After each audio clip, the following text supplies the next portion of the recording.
anasema kwamba ninampenda Mungu lakini hampendi mwanadamu anayekutana naye, andiko yanasema mtu huyo ni muongo.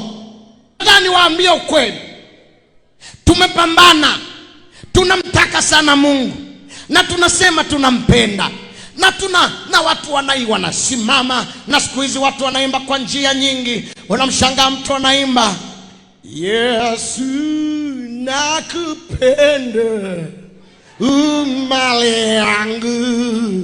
Hayo yote ni sawa, umeimba kwamba unampenda Yesu, ni mali yako, ila Biblia inasema watakapokuwepo wanaosema wanampenda Mungu waanze kupenda wanadamu wenzao.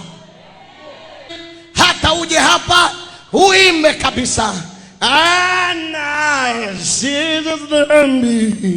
hata uimbeje, hata utoe koo lote, Yesu ili umpende, anza na watu kisha Mungu. Unakuta mama amekuja, Pastor Kunzenza, nawa mikono pastor, mpaka unasema huyu malaika wa nuru ametoka wapi? Akirudi sasa nyumbani ananawishia mzee na lile bakuli amepikia ukoko wa ugali, ndio anamwambia nawa hapo. Mpaka huwa mume wake anajiuliza, au na mimi nikasomea uchungaji? Maana haya ya kuheshimiwa wengine. Mwanamke anaimba hapa, unasema kwa kweli 40 yako inaweza kuwa ndoa yako. Akitoka yeye mwenyewe ndio 40. Sasa unashangaa, mbona ameimba 40 lakini yeye mwenyewe ndio 40?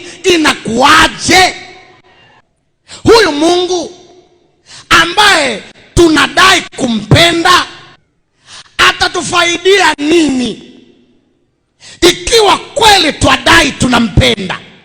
Maandiko yananiambia anayempenda Mungu ila hawapendi wanadamu wenzake, huyo ni muongo na dini yake ni ya maigizo.